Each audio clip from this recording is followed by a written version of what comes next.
ദിവസങ്ങളോളം ഒരു വിസിറ്റിംഗ് വിസയിൽ, ഒരു റിസർച്ച് സ്കോളറുടെ വിസിറ്റിംഗ് വിസയിൽ അദ്ദേഹം ഇവിടെ വന്ന് വിസിറ്റിംഗ് വിസയിൽ ഇവിടെ RSSുമായി ബന്ധപ്പെട്ട എല്ലാ പരിവാര സംഘടനകളുടെയും വെവ്വേറെയും സംയുക്തവുമായുള്ള യോഗങ്ങൾ വിളിച്ചു ചേർത്താണ് ആയിരക്കണക്കായ കർസേവകരെ, മതഭ്രാന്ത് പിടിപെട്ട കർസേവകരെ അയോധ്യയിലേക്ക്, ഫൈസാബാദിലേക്ക് ആനയിച്ച് നരസിംഹറാവു സർക്കാരിന്റെ എല്ലാ സഹായത്തോടും കൂടി ബാബരി മസ്ജിദിന്റെ 3 കുംഭഗോപുരങ്ങളും തകർത്തത്.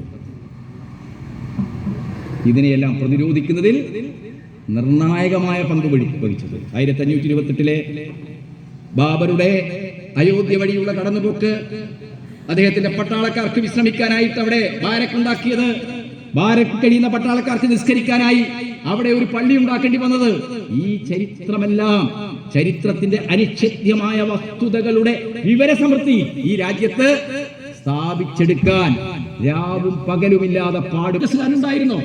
AICCയുടെ ചരിത്രബോധമുള്ള, ചരിത്രധാരണയുള്ള ആരെങ്കിലും അതിന് തയ്യാറായോ?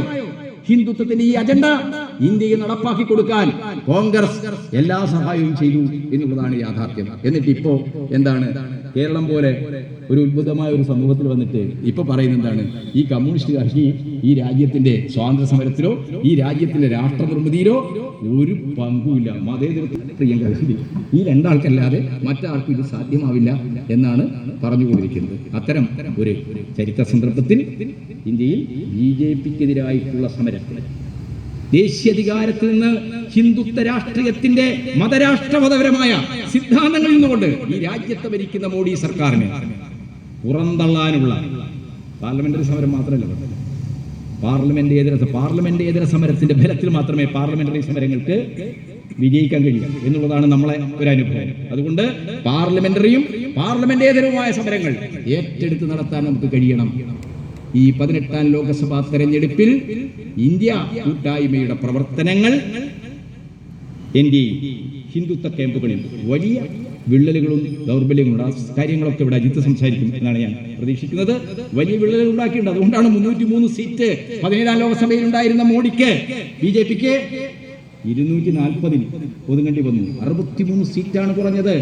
ഒരു ചെറിയ അറ്റംപ്റ്റാണ് ഇന്ത്യ കൂട്ടായ്മ. ആ കൂട്ടായ്മയെ ശക്തിപ്പെടുത്തണം. ജനാധിപത്യത്തെ, മതനിരപേക്ഷതയെ, ഫെഡറലിസത്തെ അടിസ്ഥാനപ്പെടുത്തിയിട്ടുള്ള ഇന്ത്യ എന്ന ദേശരാഷ്ട്രത്തിന്റെ ഐഡിയോളജിയെ ശക്തിപ്പെടുത്തി മുന്നോട്ട് കൊണ്ടുപോകാൻ കഴിയുന്ന രീതിയിൽ ഈ ഐഡിയോളജി, ഈ ആശയം ഇന്ത്യൻ ജനതയുടെ ആകെ തന്നെ ബോധത്തിലേക്ക് എത്തിക്കുക എന്നത് വളരെ പ്രധാനമാണ്. മാർക്സിസ്റ്റുകളായ നമ്മൾ ആശയങ്ങൾക്ക് ഈ ലോകത്തെ മാറ്റാൻ കഴിയും എന്ന് വിശ്വസിക്കുന്നവരാണ്. ആശയങ്ങൾക്ക് ഭൗതിക യാഥാർത്ഥ്യങ്ങളെ മാറ്റാൻ കഴിയും എന്ന് വിശ്വസിക്കുന്നവരാണ്. അതുകൊണ്ട് ഇന്ത്യ എന്ന ഒരു ഐഡിയോളജിയുടെ ആശയം ഇന്ത്യൻ ജനതയുടെ ആകെ ആശയമാകണം. അല്ലാതെ എന്താണ്, നമ്മളും അവരുമല്ല. ഹിന്ദുക്കളായ ആൾക്കാർ പറയും അവരൊന്നും അത്ര ശരിയല്ല, മുസ്ലിങ്ങളായ ആൾക്കാർ പറയും എന്ത്, അവരൊന്നും അത്ര ശരിയല്ല. അവരല്ല, നമ്മളാണ്, നമ്മളൊന്നാണ്. അത് ഹിന്ദുവാവട്ടെ മുസൽമാനാവട്ടെ 7 മതങ്ങളുള്ള ഒരു രാജ്യമായി. അതിൽ ഹിന്ദു മതം എന്ന് പറയുന്നത് 3000 ജാതിയും 25,000 ഉപജാതിയും. അതുകൊണ്ട് തീരുന്നല്ല. ഹിന്ദുമതം എന്ന് പറയും, ഹിന്ദുമതത്തിന്റെ ഭാഗമായിട്ടാണ് ഗോത്ര സമൂഹത്തിൽ കാണുന്നത്. 55 ഗോത്രങ്ങളുണ്ട്. അതുകൊണ്ട് തീരുവോ? ഈ ഗോത്രങ്ങളും ഒക്കെ ആയിരിക്കുന്ന മനുഷ്യർ എന്താണ്, വ്യത്യസ്ത നരവംശ ഗ്രൂപ്പുകൾ. ഇപ്പൊ വടക്ക് കിഴക്കൻ ഇന്ത്യയിലേക്ക് ചെന്ന് കഴിഞ്ഞാൽ അവിടെയുള്ള ആൾക്കാരുടെ നിറം എന്താണ്?